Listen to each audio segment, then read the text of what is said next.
UK Europe अंदर संगत television देख रही हैं समूह संगतां दास दी फतेह प्रवान करो जी। वाहिगुरू जी का खालसा वाहिगुरू जी की फतेह।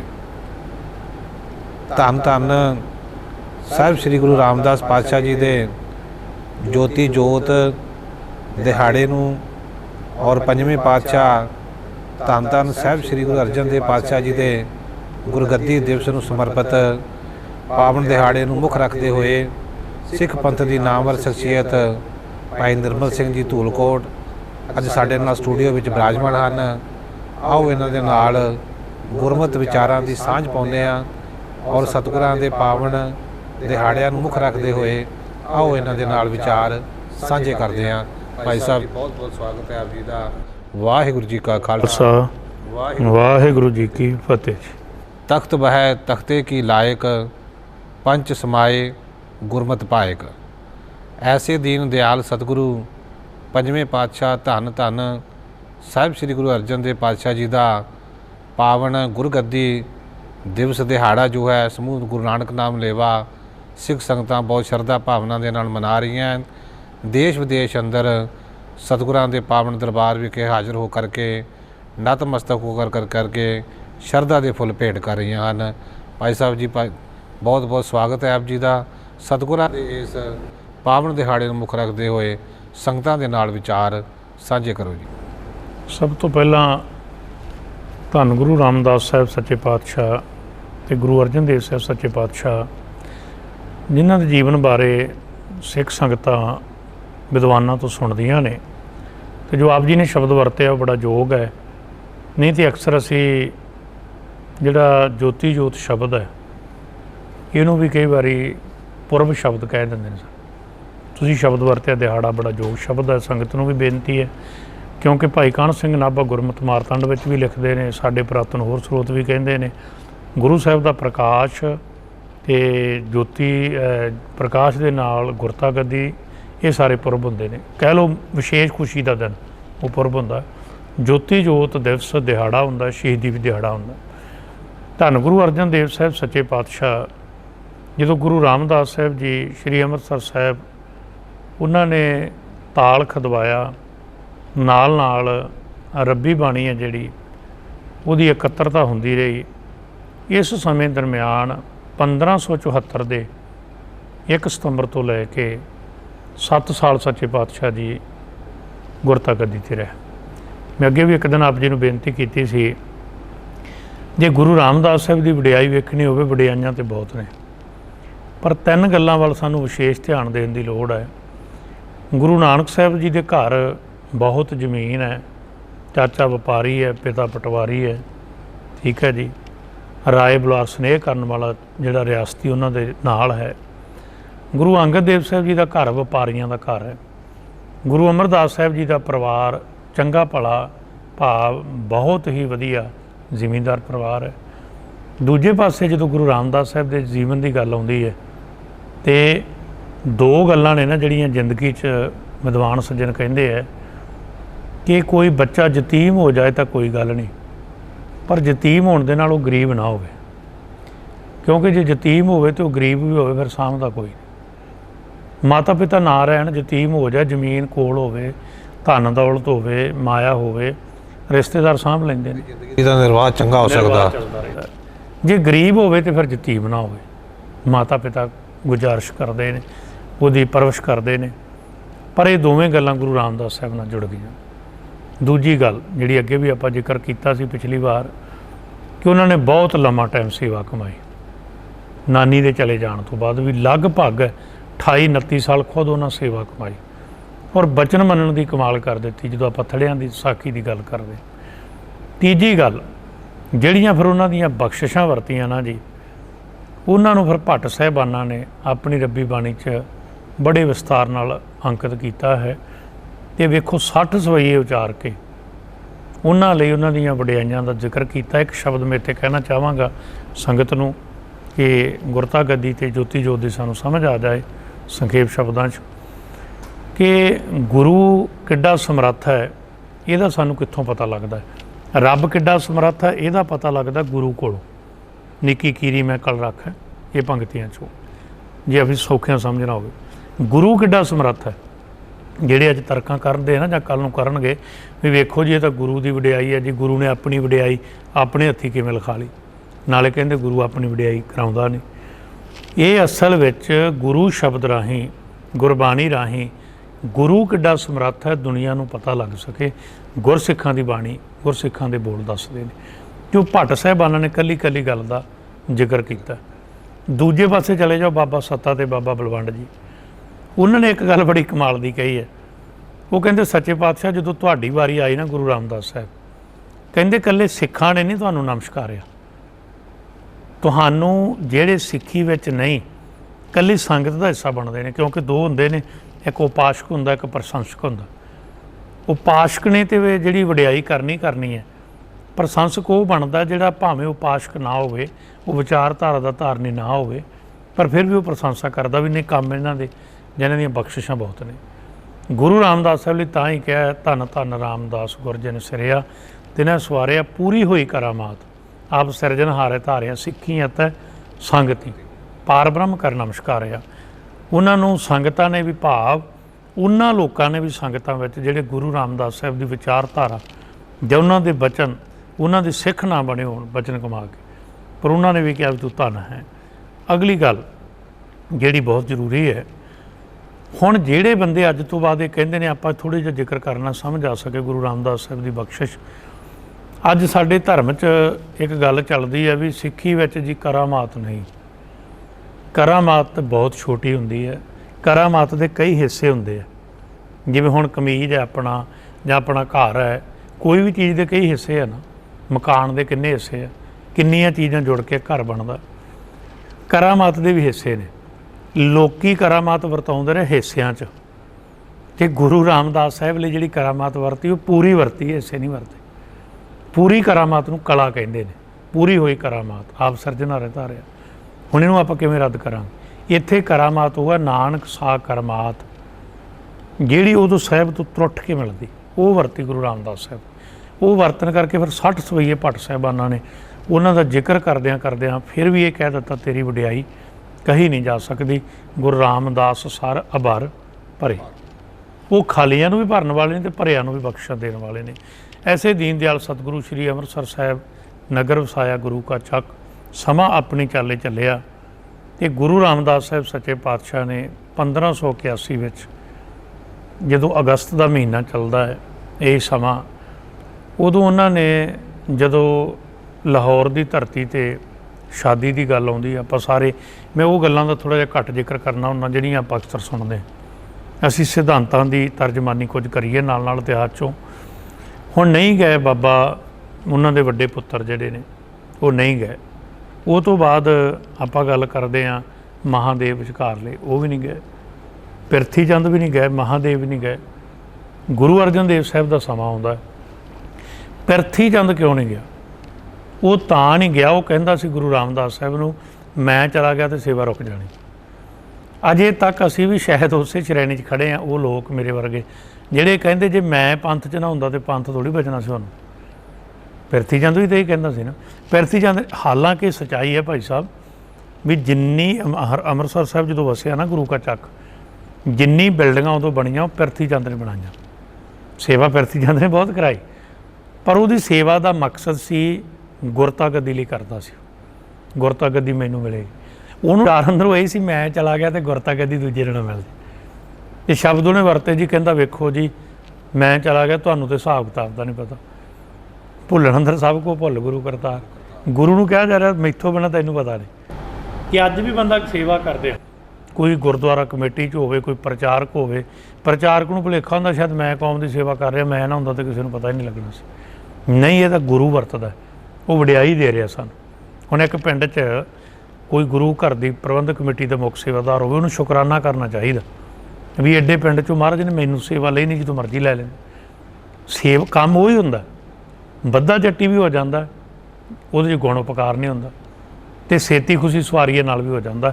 ਖੈਰ ਜਦੋਂ ਪਿਰਥੀ ਚੰਦ ਨੇ ਮਹਾਦੇਵ ਦੋਨਾਂ ਨੇ ਜਵਾਬ ਦਿੱਤਾ, ਅਤੇ ਮਹਾਦੇਵ ਤੋਂ ਪਿਰਥੀ ਚੰਦ ਨੇ ਸ਼ਬਦ ਵੀ ਕਹੇ ਸੀ ਜਾਣਾ ਕਾਹਦੇ 'ਤੇ? ਗੁਰੂ ਅਰਜਨ ਦੇਵ ਸਾਹਿਬ ਨੇ ਕਿਹਾ ਪੈਦਲ ਜਾਣਾ। ਉਹਨੇ ਕਿਹਾ ਗੁਰੂ ਕੇ ਪੁੱਤਰ ਹੋਈਏ ਅਤੇ 35 ਮੀਲ ਤੁਰ ਕੇ ਜਾਈਏ ਗਰਮੀ 'ਚ। ਗੁਰੂ ਅਰਜਨ ਦੇਵ ਸਾਹਿਬ ਨੇ ਕਿਹਾ ਸੀ 7 ਵਚਨ। 7 ਵਚਨ ਕਹਿ ਜਦੋਂ ਤੁਰਦੇ ਆ ਨਾ, ਹੁਣ ਗੱਲ ਸਮਝਣ ਵਾਲੀ ਹੈ। ਇਕੱਲੇ ਨੂੰ ਤੋਰਿਆ ਸੀ, ਇਕੱਲਿਆਂ ਨੂੰ, ਗੁਰੂ ਅਰਜਨ ਦੇਵ ਸਾਹਿਬ, ਗੁਰੂ ਰਾਮਦਾਸ ਸਾਹਿਬ। ਕਿਉਂਕਿ ਅਜੇ ਪੁੱਤਰ ਦੇ ਰੂਪ 'ਚ ਨੇ। ਤੇ ਨਾਲ ਇੱਕ ਗੱਲ ਕਹੀ ਸੀ, ਜਿੰਨੀ ਦੇਰ ਬੁਲਾਈਏ ਨਾ ਆਉਣਾ ਨਹੀਂ। ਚਲੇ ਗਏ, ਲਾਹੌਰ ਪਹੁੰਚ ਗਏ, ਸ਼ਾਦੀ ਸ਼ਾਮਲ ਹੋਏ। ਇੱਕ ਪ੍ਰਚਾਰਕ ਦੇ ਨਾਤੇ ਕਹਿ ਲਓ, ਗੁਰੂ ਅਰਜਨ ਦੇਵ ਸਾਹਿਬ ਗੁਰਤਾ ਗੱਦੀ ਤੇ ਨਹੀਂ, ਉਪਦੇਸ਼ ਉੱਥੇ ਕੀਤਾ, ਉਦੋਂ ਵੀ ਪ੍ਰਚਾਰ ਕੀਤਾ। ਸਮਾਂ ਬੀਤਿਆ ਤੇ ਫਿਰ ਉਹ ਭਾਵਨਾ ਆਈ ਜਿਹੜੀ ਅਸੀਂ ਫਿਰ ਸ਼ਬਦ ਹਜ਼ਾਰੇ ਬਾਣੀ ਕਹਿੰਦੇ ਆ, ਉਹਦੇ ਅੰਦਰ ਆਪਾਂ ਪੜ੍ਹਨੇ, ਇੱਕ ਘੜੀ ਨੇ ਮਿਲਤੇ ਤਾਂ ਕਲਯੁਗ ਹੋਤਾ। ਇਹ ਸਮਾਂ ਲੋਚੇ ਗੁਰਦਰਸ਼ਨ ਤਾਈ। ਹਾਂ, ਸ਼ੁਰੂ ਤੋਂ ਲੈ ਕੇ ਉਹ ਆਪਾਂ ਥੋੜ੍ਹਾ ਸੰਖੇਪ ਕਰ ਰਹੇ ਸਮੇਂ ਦੇ ਮੂਜਬ। ਜਦੋਂ ਪਹਿਲੀ ਚਿੱਠੀ ਆ ਗਈ ਪਿਰਥੀ ਚੰਦ ਕੋਲ, ਦੂਜੀ ਚਿੱਠੀ ਆ ਗਈ ਪਿਰਥੀ ਚੰਦ ਕੋਲ, ਕਿਉਂਕਿ ਸੰਗਤ ਇਹ ਸਮਝਦੀ ਸੀ ਇਹਨਾਂ ਨੂੰ ਫੜਾਉਣੀ, ਦੋਵੇਂ ਰਹਿ ਗਈਆਂ ਕੋਲ, ਤੀਜੀ ਵੀ ਆ ਗਈ। ਹੁਣ ਜਿਹੜੀ ਤੀਜੀ ਚਿੱਠੀ ਗੁਰੂ ਸਾਹਿਬ ਕੋਲ ਪਹੁੰਚਦੀ ਹੈ, ਪਹਿਲੀਆਂ ਦੋ ਵੀ ਮੰਗਾ ਲਈਆਂ ਜਾਂਦੀਆਂ। ਤੇ ਉਹ ਚਿੱਠੀ ਹੈ ਜਿਹੜੀ, ਇਤਿਹਾਸ ਇਹ ਵੀ ਕਹਿੰਦਾ ਇੱਕ ਇਤਿਹਾਸਕਾਰ, ਕਿ ਇੱਕ ਪਪੀਹੇ ਦਾ ਰੂਪ ਬਣਾ ਕੇ ਨਾ, ਚਿੱਤਰ ਬਣਾ ਕੇ ਕਾਗਜ਼ ਦੇ ਦੂਜੇ ਪਾਸੇ ਗੁਰੂ ਅਰਜਨ ਦੇਵ ਸਾਹਿਬ ਨੇ ਉਹ ਵੀ ਭੇਜਿਆ ਸੀ, ਵੀ ਹਾਲਾਤ ਪਪੀਹੇ ਵਾਲੇ। ਦੇਖੋ, ਅਸੀਂ ਅੱਜ ਇੱਕ ਗੱਲ ਕਹਿੰਦੇ ਆ, ਗੁਰੂ ਗ੍ਰੰਥ ਸਾਹਿਬ ਭਾਵੇਂ ਸ਼ਬਦ ਰੂਪ 'ਚ ਨੇ ਸਾਡੇ ਕੋਲ, ਇਸ ਰੂਪ 'ਚ ਤੋੜਿਆ ਜਾ ਰਿਹਾ ਜੀ। ਜੇ ਤੁਸੀਂ ਬਾਣੀ ਨਹੀਂ ਸੁਣਨੀ, ਦਰਸ਼ਨ ਕਰਨ ਦਾ ਕੀ ਫਾਇਦਾ? ਬਹੁਤ ਲਾਭ ਹੈ। ਤੁਸੀਂ ਬਾਣੀ ਕਈ ਵਾਰੀ ਆਏ, ਮੱਥਾ ਟੇਕਿਆ, ਉਹਦਾ ਵੀ ਲਾਭ ਹੈ। ਦਰਸ਼ਨ ਹੋਰ ਚੀਜ਼ ਹੈ, ਪਰਸਨ ਹੋਰ ਚੀਜ਼ ਹੈ, ਹਰਸਨ ਹੋਰ ਚੀਜ਼ ਹੈ, ਸਰਸਨ ਹੋਰ ਚੀਜ਼ ਹੈ। ਦਰਸ਼ਨ ਹੈ ਕੇਵਲ ਦੇਖਣਾ। ਹੁਣ ਗੁਰੂ ਰਾਮਦਾਸ ਸਾਹਿਬ ਦੀ ਬਾਣੀ ਤਾਂ ਗੁਰੂ ਅਰਜਨ ਦੇਵ ਸਾਹਿਬ ਨੂੰ ਕੰਠੀ ਹੋਊ, ਇਹ ਤਾਂ ਹੈ ਨਹੀਂ ਉਹਨਾਂ ਨੂੰ ਬਾਣੀ ਕੰਠਣੀ। ਫਿਰ ਉਹਨਾਂ ਨੂੰ ਕੀ ਤੜਪ ਸੀ ਦਰਸ਼ਨਾਂ ਦੀ? ਕਿਉਂ ਉਹਨਾਂ ਨੇ ਵਾਰ-ਵਾਰ ਕਿਹਾ ਇੱਕ ਘੜੀ ਨੇ ਮਿਲਤੇ ਤਾਂ ਕਲਯੁਗ ਹੋਤਾ? ਦਰਸ਼ਨਾਂ ਤੋਂ ਬਿਨਾਂ ਇੱਕ ਘੜੀ ਹੈ ਜਿਹੜੀ 20 ਮਿੰਟ, ਉਹ ਵੀ ਕਲਯੁਗ ਹੈ। ਤੇ ਗੁਰੂ ਰਾਮਦਾਸ ਸਾਹਿਬ ਨੇ ਉਸੇ ਟਾਈਮ ਸੱਚੇ ਪਾਤਸ਼ਾਹ ਬਖਸ਼ਿਸ਼ ਕੀਤੀ ਹੈ, ਜਾਣ ਹੀ ਜਾਣ ਨੇ ਬਾਬਾ ਬੁੱਢਾ ਸਾਹਿਬ ਨੂੰ ਕਿਹਾ, ਕਹਿਣ ਲੱਗੇ ਜਾ ਕੇ ਲੈ ਕੇ ਆਓ। ਜਦੋਂ ਪੁੱਛਿਆ ਸੀ ਲਿਆਉਣਾ ਕਿਉਂ ਆ, ਹੁਣ ਗਏ ਤਾਂ ਇਕੱਲੇ ਨੇ, ਲਿਆਉਣਾ ਤਾਂ ਕਿਉਂਕਿ ਹੁਣ ਅੰਦਰੋਂ ਫੈਸਲਾ ਹੋ ਗਿਆ ਗੁਰਤਾ ਗੱਦੀ ਉਹਨਾਂ ਕੋਲ ਜਾਣਾ। ਜਿਹਨੇ ਗੁਰਤਾ ਗੱਦੀ 'ਤੇ ਬੈਠਾ, ਹੁਣ ਸਤਿਕਾਰ ਹੋ ਹੀ ਦਿੱਤਾ ਆਪ। ਬਾਬਾ ਬੁੱਢਾ ਸਾਹਿਬ ਰੱਥ ਲੈ ਕੇ ਗਏ, ਗੁਰੂ ਅਰਜਨ ਦੇਵ ਸਾਹਿਬ ਆਪੇ ਨਹੀਂ ਆਏ, ਫਿਰ ਰੱਥ 'ਤੇ ਲਿਆਂਦੇ ਗਏ। ਜਦੋਂ ਰੱਥ 'ਤੇ ਆ ਗਏ, ਫੈਸਲਾ ਅਗਲੇ ਦਿਨ ਸੰਗਤ ਵਿੱਚ, ਉੱਥੇ ਗੁਰੂ ਰਾਮਦਾਸ ਸਾਹਿਬ ਜੀ ਨੇ ਹਰਿਮੰਦਰ ਸਾਹਿਬ ਜਿੱਥੇ ਬਣਦਾ ਬਾਅਦ 'ਚ, ਇੱਥੇ ਹੀ ਜਿੱਥੇ ਤਾਲ ਖਦਵਾਇਆ, ਉਹਦੀ ਪਰਿਕਰਮਾ 'ਚ ਉਹਦੇ ਕਿਨਾਰੇ 'ਤੇ ਦੀਵਾਨ ਸਜਿਆ। ਸਜੇ ਦੀਵਾਨ ਅੰਦਰ ਗੁਰੂ ਰਾਮਦਾਸ ਸਾਹਿਬ ਨੇ, ਇਤਿਹਾਸ ਕਹਿੰਦਾ ਹੈ, ਜਿਹੜਾ 28 ਅਗਸਤ ਨੂੰ, ਉਸ ਸਮੇਂ 28 ਅਗਸਤ 1581 ਨੂੰ ਇਹ ਫੈਸਲਾ ਦੇ ਦਿੱਤਾ ਸੰਗਤ ਵਿੱਚ ਕਿ ਸਾਥੋਂ ਬਾਅਦ ਗੁਰਤਾ ਗੱਦੀ ਗੁਰੂ ਅਰਜਨ ਦੇਵ ਸਾਹਿਬ ਬੈਠਣਗੇ। ਜਦੋਂ ਇਹ ਫੈਸਲਾ ਸੁਣਾਇਆ, ਅਜੇ ਮਰਜ਼ਾਦਾ ਨਹੀਂ ਸੀ ਨਿਭੀ, ਪਿਰਥੀ ਚੰਦ ਖੜਾ ਹੋ ਗਿਆ। ਜਿਹੜੀ ਗੱਲ ਦਾ ਡਰ ਸੀ ਉਹੀ ਹੋ ਗਿਆ, ਕਿਉਂਕਿ ਨਿਸ਼ਕਾਮ ਸੇਵਾ ਨਹੀਂ ਸੀ, ਵਿਰੋਧਤਾ ਕਰਨ ਵਾਸਤੇ ਉਹਨੇ ਜਦੋਂ ਝਗੜਿਆ। ਤੇ ਇਹ ਇਤਿਹਾਸ ਗਵਾਹ, ਸ਼ਬਦੀ ਉਥਾਨ ਕਾ ਗਵਾਹ। ਉਸੇ ਟਾਈਮ ਗੁਰੂ ਰਾਮਦਾਸ ਸਾਹਿਬ ਦੇ ਅੰਦਰ ਸ਼ਬਦ ਆਇਆ, ਕਾਹੇ ਪੂਤ ਝਗਰਤ ਹੋ ਸੰਗ ਬਾਪ, ਜਿਨ ਕੇ ਜਣੇ ਬਡੀਰੇ ਤੁਮੋ 300 ਝਗਰਤ ਪਾਪ, ਜਿਸ ਧਨ ਕਾ ਤੁਮ ਗਰਭ ਕਰ ਤੋ ਸੋ ਧਨ ਕਿਸੇ ਨਾ ਆਪ। ਪਿਰਥੀ ਚੰਦ ਨੂੰ ਟਿਕਾਇਆ ਗਿਆ। ਫੈਸਲਾ ਤਾਂ ਨਹੀਂ ਬਦਲਿਆ ਜਾ ਸਕਦਾ ਨਾ। ਤੇ ਅਗਲੇ ਦਿਨ ਕਹਿ ਲਈਏ ਜਾਂ ਉਸੇ ਦਿਨ ਕਹਿ ਲਈਏ, ਅਗਲੇ ਦਿਨ ਜਦੋਂ ਹੁਕਮ ਫੈਸਲਾ ਦਿੱਤਾ, ਅਗਲੇ ਦਿਨ ਮਰਜ਼ਾਦਾ ਨਿਭੀ। ਗੁਰਤਾ ਗੱਦੀ ਦੀ ਗੱਲ ਚੇਤੇ ਰੱਖਣ ਵਾਲੀ ਹੈ, ਫੈਸਲਾ ਗੁਰੂ ਸਾਹਿਬ ਦਿੰਦੇ ਸਨ, ਔਰ ਸਾਰੇ ਫੈਸਲੇ ਨੂੰ ਬਾਬਾ ਬੁੱਢਾ ਸਾਹਿਬ ਸੁਣਾਉਂਦੇ ਸਨ। ਗੁਰੂ ਘਰ ਦੇ ਬੁਲਾਰੇ ਸਪੀਕਰ ਹੋ ਕੇ ਮਰਜ਼ਾਦਾ ਵੀ ਬਾਬਾ ਬੁੱਢਾ ਸਾਹਿਬ ਨਿਭਾਉਂਦੇ ਸਨ। ਪੋਥੀਆਂ ਰੱਖ ਕੇ ਮਰਜ਼ਾਦਾ ਨਿਭ ਗਈ। ਗੁਰੂ ਅਰਜਨ ਦੇਵ ਸਾਹਿਬ ਗੁਰਤਾ ਗੱਦੀ 'ਤੇ ਬੈਠ ਗਏ 29 ਅਗਸਤ ਨੂੰ। ਉਸੇ ਦਿਨ ਗੁਰੂ ਰਾਮਦਾਸ ਸਾਹਿਬ ਨੇ ਕਿਹਾ, ਬੇਨਤੀ ਰੂਪ ਕਹਿ ਲਓ, ਹੁਕਮ ਕੀਤਾ ਸੰਗਤ ਲਈ, ਪਰ ਗੁਰੂ ਅਰਜਨ ਦੇਵ ਸਾਹਿਬ ਲਈ ਅੱਗੇ ਸ਼ਬਦ ਕਹੇ ਕਿ ਮੇਰੀ ਭਾਵਨਾ ਮੈਂ ਗੋਇੰਦਵਾਲ ਸਾਹਿਬ ਜਾਣਾ। ਹੁਣ ਸਰੀਰ ਤਿਆਗਣਾ ਨਾ, ਜੋਤੀ ਜੋਤ ਸਮਾਉਣਾ। ਤੇ ਜਦੋਂ ਗੁਰੂ ਅਰਜਨ ਦੇਵ ਸਾਹਿਬ ਸੱਚੇ ਪਾਤਸ਼ਾਹ ਬਾਬਾ ਬੁੱਢਾ ਸਾਹਿਬ ਸੰਗਤਾਂ ਨੇ ਹੁਕਮ ਮੰਨਿਆ, ਗੁਰੂ ਰਾਮਦਾਸ ਸਾਹਿਬ ਸੱਚੇ ਪਾਤਸ਼ਾਹ ਨੂੰ 29 ਅਗਸਤ ਸ਼ਾਮ ਨੂੰ ਹੀ ਗੋਇੰਦਵਾਲ ਸਾਹਿਬ ਸੰਗਤਾਂ ਆ ਗਈਆਂ। 30 ਅਗਸਤ ਦਾ ਟਾਈਮ ਗੋਇੰਦਵਾਲ ਸਾਹਿਬ ਬੀਤਿਆ। 30-31 ਅਗਸਤ ਦਾ ਫਿਰ 1 ਸਤੰਬਰ ਨੂੰ ਅੰਮ੍ਰਿਤ ਵੇਲੇ ਗੁਰੂ ਰਾਮਦਾਸ ਸਾਹਿਬ ਸੱਚੇ ਪਾਤਸ਼ਾਹ ਕੀਰਤਨ ਸ਼ਰਵਣ ਕਰਦੇ ਆ। 1 ਸਤੰਬਰ 1581 ਨੂੰ ਜੋਤੀ ਜੋਤ ਸਮਾਉਣ ਲੱਗੇ ਨੇ। ਇੱਧਰੋਂ ਗੁਰੂ ਰਾਮਦਾਸ ਸਾਹਿਬ ਬੈਠੇ ਆ, ਗੁਰੂ ਅਰਜਨ ਦੇਵ ਸਾਹਿਬ ਤਖਤ 'ਤੇ ਸੰਭਾਇਮਾਨ ਨੇ, ਗੁਰਤਾ ਗੱਦੀ ਉਹਨਾਂ ਕੋਲ ਹੈ। ਔਰ ਵੇਖੋ, ਮੈਂ ਕਈ ਵਾਰੀ ਸੋਚਦਾ, ਮਰਜ਼ਾਦਾ ਭਗਤਾਂ ਤਾਂ ਐਸਾ ਸਾਰੀਆਂ ਜੋੜ ਕਦੇ ਨਾ ਹੈ। ਕਦੇ ਵੀ ਇੱਕ ਜਵਾਈ ਨੂੰ ਸਹੁਰਾ ਮੱਥਾ ਨਹੀਂ ਟੇਕਦਾ, ਤੇ ਇੱਕ ਪੁੱਤਰ ਨੂੰ ਕਦੇ ਪਿਤਾ ਮੱਥਾ ਨਹੀਂ ਟੇਕਦਾ। ਇਹ ਦੁਨਿਆਵੀ ਮਰਜ਼ਾਦਾ ਨਾ। ਜਦੋਂ ਗੁਰੂ ਦੀ ਗੱਲ ਆ ਗਈ, ਫਿਰ ਦੁਨਿਆਵੀ ਮਰਜ਼ਾਦਾ ਪਰੇ ਰਹਿ ਜਾਂਦੀ। ਗੁਰੂ ਅਮਰਦਾਸ ਸਾਹਿਬ ਨੇ ਮੱਥਾ ਟੇਕਿਆ ਹੋਏਗਾ ਨਾ ਗੁਰੂ ਰਾਮਦਾਸ ਸਾਹਿਬ, ਔਰ ਪਹਿਲਾ ਮੱਥਾ ਹੀ ਗੁਰੂ ਸਾਹਿਬ ਖੁਦ ਟੇਕਦੇ ਰਹੇ। ਅੱਜ ਗੁਰੂ ਅਰਜਨ ਦੇਵ ਸਾਹਿਬ ਨੂੰ ਪਹਿਲਾ ਮੱਥਾ ਗੁਰੂ ਰਾਮਦਾਸ ਸਾਹਿਬ ਨੇ ਟੇਕਿਆ ਸੀ।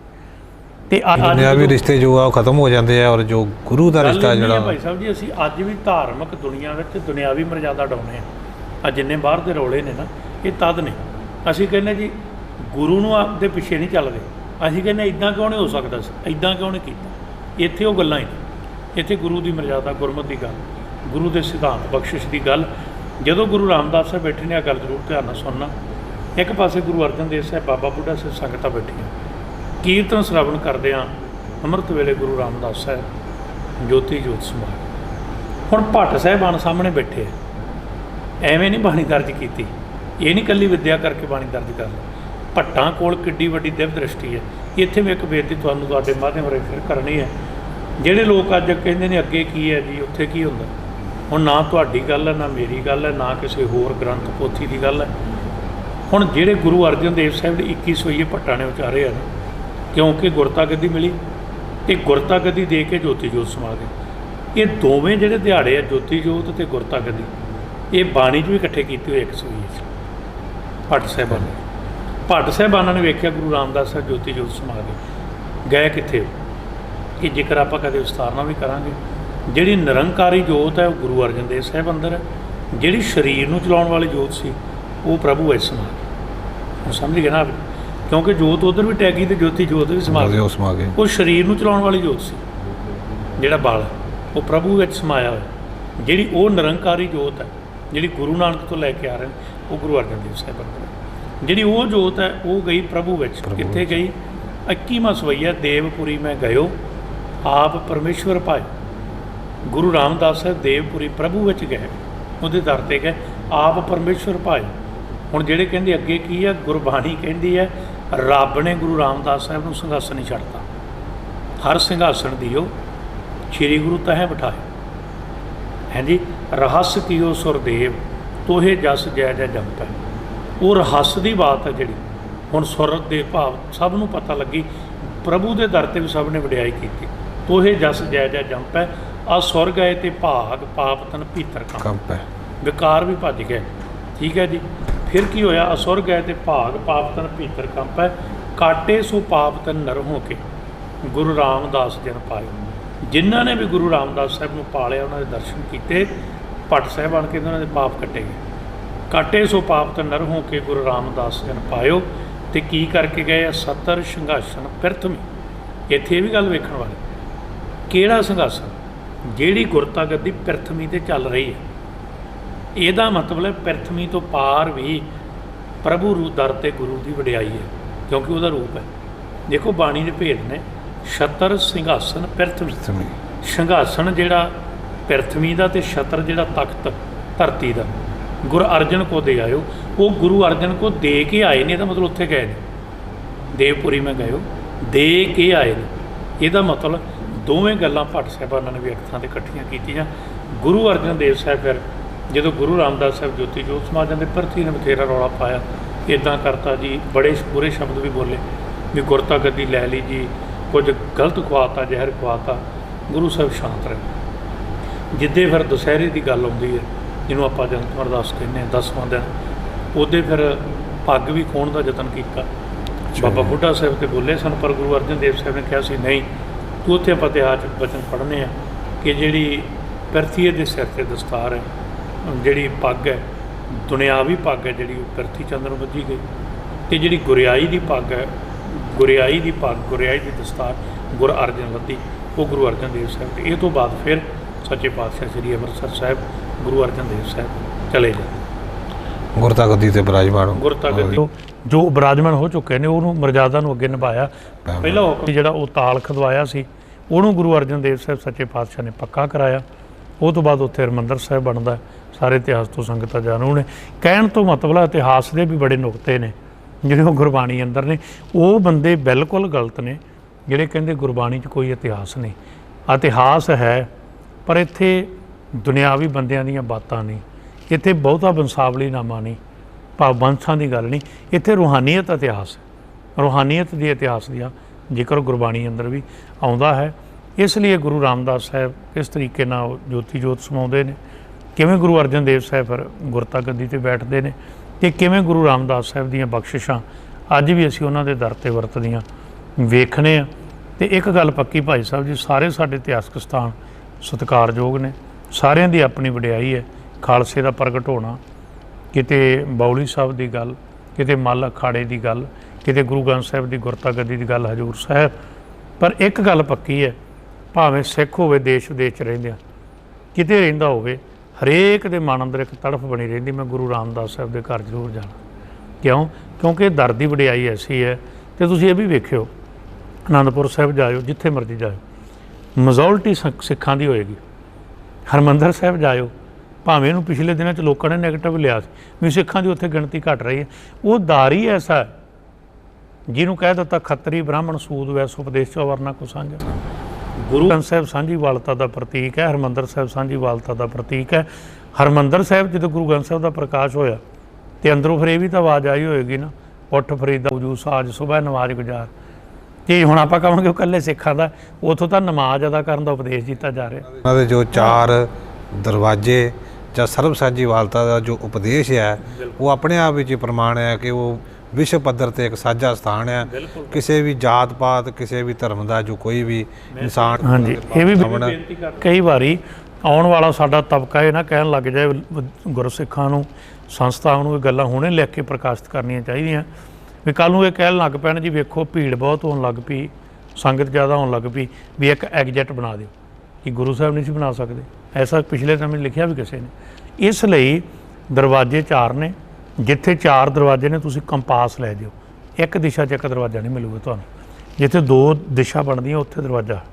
ਇਹਦੇ ਨਾਲ ਨਾਲ ਫਿਰ ਭਾਈ ਸਾਹਿਬ ਜੀ ਇੱਕ ਜਿਹੜਾ ਦਰ ਆਉਂਦਾ, ਇੱਕ ਜਿਹੜਾ ਰਾਹ ਆਉਂਦਾ, ਉਹ ਇਹ ਗੱਲ ਦਾ ਪ੍ਰਤੀਕ ਹੈ, ਭਾਵੇਂ ਤੂੰ ਹਿੰਦੂ ਹੈ, ਸਨਾਤਨੀ ਹੈ, ਭਾਵ ਮੁਸਲਮਾਨ, ਜੋ ਮਰਜ਼ੀ ਹੈ, ਪ੍ਰਾਣੀ ਮਾਤਰ, ਇਨਸਾਨ ਮਾਤਰ, ਪਰ ਰੱਬ ਦੇ ਮਿਲਾਪ ਦਾ ਇੱਕੋ ਹੀ ਰਾਹ ਹੈ। ਇੱਕੋ ਹੀ ਰਾਹ ਰੱਖਿਆ। ਇੱਕ ਰਾਹ ਦਾ ਕੀ ਮਤਲਬ? ਇੱਕੋ ਹੀ ਰਾਹ। ਇਹਨੂੰ ਬਹੁਤੇ ਵੀ ਕਹਿੰਦੇ ਨੇ। ਹਾਂਜੀ ਭਾਈ ਸਾਹਿਬ ਆਪ ਜੀ ਨੇ ਜ਼ਿਕਰ ਕੀਤਾ ਹੈ ਕਿ ਇਹਦੇ ਵਿੱਚ ਥੋੜ੍ਹੀ ਕਰਕੇ ਤੇ ਹਰਿਮੰਦਰ ਸਾਹਿਬ ਦਾ ਇੱਕ ਅਲੱਗ ਐਗਜ਼ਿਟ ਜਾਂ ਸੰਗਤ ਦੀ ਬਹੁਤਾਤ ਜਿਹੜੀ ਹੈ, ਇਸ ਨੂੰ ਕਿਸੇ ਤਰ੍ਹਾਂ ਸੰਕੋਚਿਆ ਜਾਵੇ ਜਾਂ ਇਸ ਤਰ੍ਹਾਂ ਐਗਜ਼ਿਟ ਬਣਾ ਕੇ ਸੰਗਤ ਨੂੰ ਨਿਕਾਸੀ ਹੋਰ ਪਾਸਿਓਂ ਕਰ ਦਿੱਤੀ ਜਾਵੇ। ਇਸ ਤਰ੍ਹਾਂ ਦੇ ਜੋ ਵਿਚਾਰ ਪਿਛਲੇ ਸਮੇਂ ਦੌਰਾਨ SGPC ਦੇ ਧਿਆਨ ਵਿੱਚ ਵੀ ਆਏ ਔਰ ਇਸ 'ਤੇ ਅਮਲ ਵੀ ਕਰਨ ਦੀ ਕੋਸ਼ਿਸ਼ ਕੀਤੀ ਗਈ, ਪਰ ਸੰਗਤ ਦੀ ਵਿਰੋਧਤਾ ਕਰਕੇ ਉਸ 'ਤੇ ਰੋਕ ਦਿੱਤਾ ਗਿਆ ਔਰ ਇਹਦੇ ਵਿੱਚ ਕਿਸੇ ਤਰ੍ਹਾਂ ਦੀ ਵੀ ਜੋ ਤਬਦੀਲੀ ਆ ਉਹ ਨਹੀਂ ਕੀਤੀ ਜਾ ਸਕਦੀ। ਇਹ ਬੇਨਤੀ ਕਰਦਾ, ਵੇਖੋ ਆਪਾਂ ਸਾਰਿਆਂ ਦਾ ਸਤਿਕਾਰ ਕਰਦੇ, ਆਪਾਂ ਵੀ ਉੱਥੋਂ ਹਾਜ਼ਰੀ ਭਰਦੇ ਹਾਂ। ਸੰਸਥਾਵਾਂ ਦੇ ਮਨ 'ਚ ਕਈ ਵਾਰੀ ਆ ਜਾਂਦਾ, ਕਿਉਂਕਿ ਜਿਹੜੇ ਕੋਈ ਮੁੱਖ ਸੇਵਾਦਾਰ ਜਾਂ ਜਿਹੜਾ ਢਾਂਚਾ ਹੁੰਦਾ ਹੈ, ਤਾਂ ਆਪਾਂ ਸਾਰੇ ਮਨੁੱਖ ਨਾ, ਪਰ ਇੱਕ ਕਮੀ ਜ਼ਰੂਰ ਹੈ, ਜਿਹਨੇ ਫੈਸਲੇ ਲੈਣੇ ਹੁੰਦੇ ਉਹਨੂੰ ਗੁਰੂ ਗ੍ਰੰਥ ਸਾਹਿਬ ਦੇ ਬਹੁਤ ਨੇੜਿਓਂ ਵੇਖਣਾ ਚਾਹੀਦਾ। ਇਹ ਸਾਡਾ ਇੱਕ ਪੁਲ ਇਹ ਸਿਧਾਂਤ ਪ੍ਰਗਟ ਕਰਦਾ ਕਿ ਪ੍ਰਭੂ ਦੇ ਦਰ ਨੂੰ ਇੱਕੋ ਹੀ ਰਾਹ ਜਾਂਦਾ ਹੈ। ਉਹ ਕਿਹੜਾ? ਤੁਸੀਂ ਬਾਣੀ 'ਚ ਵਾਰ-ਵਾਰ ਪੜ੍ਹ ਲਓ, ਭਈ ਪ੍ਰਾਪਤ ਮਾਨੁਖ ਦਿਓਰੀਆ ਗੋਬਿੰਦ ਮਿਲਣ ਕੀ ਤੇਰੀ ਬਰੀ ਅਵਰ ਕਾਜ ਤੇਰੇ ਕਿਤੇ ਨਾਕਾਮ। ਕਿਹੜਾ ਰਾਹ? ਮਿਲ ਸਾਧ ਸੰਗਤ ਭਾਜ, ਕੇਵਲ ਦਾ ਮਤਲਬ ਇੱਕ, ਹੋਰ ਕੋਈ ਨਹੀਂ, ਓਨਲੀ ਵਨ। ਫਿਰ ਭਗਤ ਸਾਹਿਬਾਨਾਂ ਨੂੰ ਪੜ੍ਹ ਲਓ, ਨਾਮ ਤੇਰੋ ਆਰਤੀ ਮੱਜਨ ਮੁਰਾਰੇ, ਹਰ ਕੇ ਨਾਮ ਬਣ ਝੂਠੇ ਸਗਲ ਪਸਾਰੇ ਕਹਿ ਲਓ ਤੇ ਅਵਰ ਕਾਜ ਕਹਿ ਲਓ। ਹੋਰ ਕੋਈ ਰਾਹ ਨਹੀਂ, ਭਾਵੇਂ ਕੋਈ ਹਿੰਦੂ ਜੋ ਮਰਜ਼ੀ ਹੈ, ਪ੍ਰਭੂ ਸਿਮਰਨ ਤੋਂ ਬਿਨਾਂ ਦੂਜਾ ਰਾਹ ਹੀ ਕੋਈ ਨਹੀਂ ਮਿਲਦਾ। ਤੇ ਜਦੋਂ ਇੱਕ ਰਾਹ 'ਤੇ ਚੱਲਣ ਵਾਲਾ ਹੋਏਗਾ, ਉਹਨੂੰ ਹਰਿਮੰਦਰ ਸਾਹਿਬ 'ਚ ਥਾਂ ਮਿਲੇਗੀ, ਭਾਵੇਂ ਉਹ ਬਾਬਾ ਫਰੀਦ ਹੋਵੇ ਤੇ ਭਾਵੇਂ ਉਹ ਸੂਰਦਾਸ ਜੀ ਹੋਵੇ, ਭਾਵੇਂ ਉਹ ਸਧਨਾ ਹੋਵੇ, ਪੀਪਾ ਹੋਵੇ। ਇਸ ਲਈ ਵੀ ਸਾਡਾ ਸਿਧਾਂਤ ਹੈ ਜੋ ਗੁਰੂ ਰਾਮਦਾਸ ਸਾਹਿਬ ਜੀ ਦਾ ਦਰ ਹੈ। ਬਹੁਤ ਬਹੁਤ ਧੰਨਵਾਦ ਭਾਈ ਸਾਹਿਬ ਜੀ। ਸੋ ਇਹ ਸਨ ਭਾਈ ਨਿਰਮਲ ਸਿੰਘ ਜੀ ਧੂਲਕੋਟ, ਜਿਨ੍ਹਾਂ ਨੇ ਬਹੁਤ ਹੀ ਵਿਸਤਾਰ ਦੇ ਨਾਲ ਧੰਨ ਧੰਨ ਸਾਹਿਬ ਸ੍ਰੀ ਗੁਰੂ ਰਾਮਦਾਸ ਪਾਤਸ਼ਾਹ ਜੀ ਦੇ ਜੋਤੀ ਜੋਤ ਦਿਵਸ ਨੂੰ ਸਮਰਪਿਤ ਸੂਰਜ ਕਿਰਨ ਮਿਲੇ ਜਲ ਕਾ ਜਲ ਹੁਆ ਰਾਮ, ਜੋਤੀ ਜੋਤ ਰਲੀ ਸੰਪੂਰਨ ਥੀਆ ਰਾਮ। 5ਵੇਂ ਪਾਤਸ਼ਾਹ ਧੰਨ ਧੰਨ ਸਾਹਿਬ ਸ੍ਰੀ ਗੁਰੂ ਅਰਜਨ ਦੇਵ ਪਾਤਸ਼ਾਹ ਜੀ ਦੇ ਗੁਰਤਾ ਗੱਦੀ ਦਿਵਸ ਨੂੰ ਆਪ ਸਮੂਹ ਸੰਗਤਾਂ ਦੇ ਪਾਵਨ ਇਤਿਹਾਸ ਦੇ ਨਾਲ ਜੋੜਿਆ ਹੈ। ਆਪ ਸਮੂਹ ਸੰਗਤਾਂ ਦਾ ਧੰਨਵਾਦ। ਵਾਹਿਗੁਰੂ ਜੀ ਕਾ ਖਾਲਸਾ, ਵਾਹਿਗੁਰੂ ਜੀ ਕੀ ਫਤਿਹ।